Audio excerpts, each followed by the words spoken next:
Hello everyone, myself Dr. Bharat Singh Meena from government college Kota. आज हम P block elements के अंतर्गत जो टॉपिक डिस्कस करेंगे वो हमारा टॉपिक रहेगा पी ब्लॉक तत्वों का तुलनात्मक अध्ययन के जो प्रीवियस लेक्चर में हम डिफरेंट टॉपिक पर डिस्कस करते हुए आ रहे हैं। उसी के कंटिन्यूएशन में हमारा आज जो स्टार्टिंग का टॉपिक है वो है ऑक्सीकरण अवस्थाएं या जिसे हम कहें ऑक्सीडेशन स्टेट्स।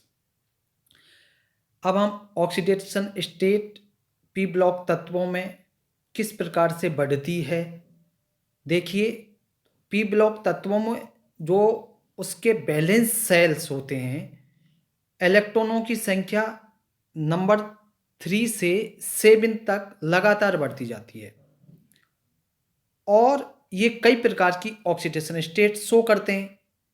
इनकी ऑक्सीकरण अवस्थाएं धनात्मक व ऋणात्मक दोनों प्रकार की होती हैं। एक आवर्त में बाएं से दाएं जाने पर धनात्मक ऑक्सीकरण अवस्थाएं कैसी होंगी, बढ़ेंगी, जबकि ऋणात्मक ऑक्सीकरण अवस्थाएं घटेंगी। ध्यान रखें, लेफ्ट टू राइट जाने पर किसमें, आवर्त में। और किसी तत्व की जो अधिकतम ऑक्सीकरण अवस्था है उसकी वर्ग संख्या 10 के बराबर होती है और यह संख्या उसकी वर्ग संख्या के बराबर थी क्योंकि जो ट्रांजिशन एलिमेंट के 10 वर्ग का ए और बी सब ग्रुप्स में क्रमांकन किया जाता है। अतः इससे वर्ग ऑक्सीडेशन स्टेट या कहें ग्रुप ऑक्सीडेशन नंबर कहते हैं। किसी तत्व के लिए आवश्यक नहीं है कि वह उसकी स्थायी ऑक्सीकरण अवस्था हो। पी ब्लॉक तत्वों के कुछ तत्वों की जो ऑक्सीडेशन स्टेट्स हैं वो इनर्ट पेयर इफेक्ट शो करती हैं और उदासीन युग्म प्रभाव, जिसे हम इनर्ट पेयर इफेक्ट के नाम से भी जानते हैं, उदासीन ग्रुप प्रभाव उसको कहते हैं जब तत्व की ऑक्सीकरण अवस्था उसके ग्रुप ऑक्सीडेशन स्टेट से पूरा एक पेयर अर्थात 2 कम हो, उसे कहते हैं हम उसका इनर्ट पेयर इफेक्ट। उदाहरण के तौर पे देखें तो ग्रुप 13 के गैलियम, इंडियम व थैलियम की जो ऑक्सीडेशन स्टेट है वो +1 है, अर्थात उसकी ग्रुप ऑक्सीडेशन स्टेट 3 से ठीक कितनी कम हुई, 2। तो इस प्रकार का जो इफेक्ट है वो पी ब्लॉक के बाईं ओर के निचले भाग के कुछ तत्व शो करते हैं। ऐसा इसलिए होता है कि इनकी जो NH2 इलेक्ट्रॉन युग्म उदासीन होता है तथा अभिक्रिया में भाग नहीं लेता है। इस प्रभाव के बारे में आप देखें, यहाँ पर ये टेबल दी हुई है और पी ब्लॉक के तत्वों की जो स्टेबल ऑक्सीडेशन स्टेट्स हैं वो यहाँ पर शो हो रही हैं। आप देखें ग्रुप 13 टू 18 के ग्रुप देखिए और इनके पीरियोडिक में, आवर्त में और ग्रुप में देखें। ग्रुप 13 में बोरॉन है, एल्यूमिनियम है, गैलियम है, इंडियम है एंड थैलियम है। तो इनकी ऑक्सीडेशन स्टेट इसी प्रकार से अगर इसी सेकेंड आवर्त में आप चलेंगे तो boron, carbon, nitrogen, oxygen, fluorine and neon, इनकी ऑक्सीडेशन स्टेट शो हो रही है। अब बात करते हैं हम ऑक्सीडाइजिंग एंड रिड्यूसिंग प्रॉपर्टीज। किसी यौगिक के ऑक्सीकरण में उसके अणुओं या आयनों में से इलेक्ट्रॉन निकलते हैं, अर्थात हम इसे इस प्रकार से भी कह सकते हैं कि डी इलेक्ट्रोनेशन की प्रोसेस ही क्या होगी, ऑक्सीडेशन होगी। और इसके विपरीत अगर हम देखें तो किसी यौगिक के जो रिडक्शन में उसके इलेक्ट्रॉन ग्रहण किए जाते हैं, अर्थात इलेक्ट्रॉनीकरण की प्रक्रिया ही अपचयन की प्रक्रिया है। एक ऑक्सीडाइजिंग एजेंट वह पदार्थ है जो अन्य पदार्थ के इलेक्ट्रॉनों को स्वयं ग्रहण कर ले, अर्थात स्वयं अपचयित हो जाए। इस प्रकार उस अन्य पदार्थ को वो क्या कर देगा, ऑक्सीकृत कर देगा। और इसके विपरीत अगर आप देखेंगे तो अपचायक पदार्थ उस पदार्थ को कहेंगे जो किसी अन्य पदार्थ को इलेक्ट्रॉन देकर स्वयं ऑक्सीकृत हो जाए, और इस प्रकार उस पदार्थ को क्या कहेंगे हम, अपचयित कर देगा वो। कोई तत्व जितनी आसानी से इलेक्ट्रॉन त्याग सकता है उसका उतनी ही आसानी से ऑक्सीकरण हो सकता है, अर्थात वह उतना ही प्रबल अपचायक पदार्थ होगा। और जिन तत्वों के आयोनाइजेशन पोटेंशियल के मान कम होते हैं वे उतने ही प्रबल अपचायक पदार्थ होते हैं। आप किसी आवर्त में देखें, बाएं से दाएं जाने पर आयनन विभव के मान में वृद्धि होगी और उनकी अपचायक प्रवृत्ति घटती जाती है, और वर्ग में ऊपर से नीचे जाने पर उसके आयनन विभव के मान में कमी होती है और उनके अपचायक गुणों में वृद्धि होती जाती है। पी ब्लॉक के कुछ प्रारंभिक तत्व वे नीचे वाले सदस्यों में अपचायक गुण पाया जाता है। इसी प्रकार किसी तत्व में इलेक्ट्रॉनों को ग्रहण करने की जितनी तीव्र टेंडेंसी होगी उतना ही वह प्रबल ऑक्सीकारक पदार्थ होगा, और जिस तत्व की इलेक्ट्रॉन बंधुता का मान अधिक होगा उसकी इलेक्ट्रॉन को ग्रहण करने की जो नेचर है वो भी अधिक होगी, अतः वह उतना ही प्रबल ऑक्सीकारक भी होगा। किसी ग्रुप में ऊपर से नीचे की ओर जाने में इलेक्ट्रॉन बंधुता का मान कम होता जाता है, जबकि किसी आवर्त में बाएं से दाएं जाने पर तत्वों के इलेक्ट्रॉन बंधुता के मानों में वृद्धि होती जाती है।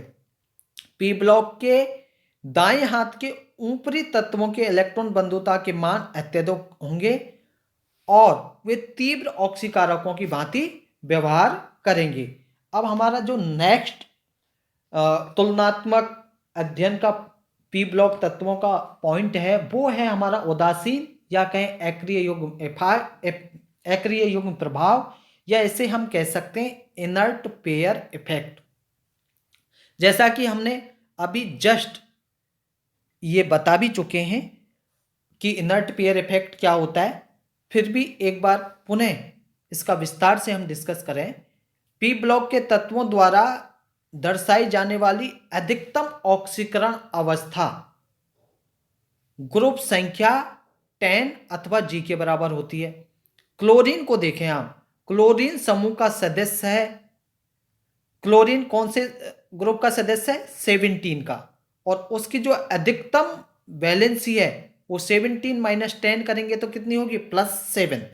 इसी प्रकार नाइट्रोजन अथवा फास्फोरस की अधिकतम वैलेंसी कितनी होगी, +5।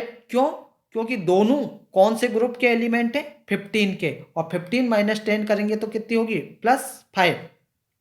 इसी प्रकार से आप अन्य उदाहरण भी देख सकते हैं। पी ब्लॉक के तत्वों में 2 अंतर से कम वाली ऑक्सीकरण अवस्थाएं होने का कारण क्या है, जैसा कि हमने प्रीवियस लेक्चर में भी ये चीज बताई थी कि पी ब्लॉक के तत्वों में जो कम होने का रीजन है वो है इनर्ट पेयर इफेक्ट होता है, और इनर्ट पेयर इफेक्ट होने के कारण इस प्रकार के इलेक्ट्रॉन युग्म को एक्रिय युग्म कहते हैं, और एक्रिय युग्म का अभिक्रिया में भाग नहीं लेकर तत्व की ऑक्सीकरण अवस्था को 2 अंक से कम कर देने के प्रभाव को ही हम इनर्ट पेयर इफेक्ट कहेंगे। NH2 इलेक्ट्रॉन सदैव एक्रिय युग्म प्रभाव को शो नहीं करते, केवल कुछ भारी तत्वों में ये जो इफेक्ट है वो देखने को मिलता है।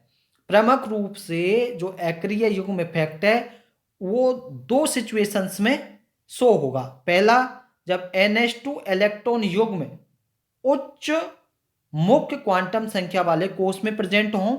दूसरा, उनके खोने से उत्कृष्ट गैस विन्यास की संभावना न हो। अब हम निम्न तत्वों में उदासीन युग्म प्रभाव देखते हैं। उदासीन युग्म प्रभाव शो करने वाले एलिमेंट देखिए, ग्रुप 13, 14, 15 और 16 में गैलियम है, इंडियम है, थैलियम है। इसी प्रकार से 14 में जर्मेनियम है, 10 है, लेड है, और 15 में एंटीमनी और बिस्मिथ है, और 16 में टेलुरियम एंड पोलोनियम है। एक्रिय युग्म प्रभाव का कारण अक्रिय युग्म प्रभाव उन भारी तत्वों द्वारा शो किया जाता है जो उच्च आवर्त संख्या के हैं। यदि इनके इलेक्ट्रॉन विन्यास को आप ध्यान से देखेंगे तो इन सभी में NH2 विन्यास के भीतर कौन सा विन्यास है, N-1 H2P6D10 विन्यास है, जो कि उत्कृष्ट गैस विन्यास नहीं है।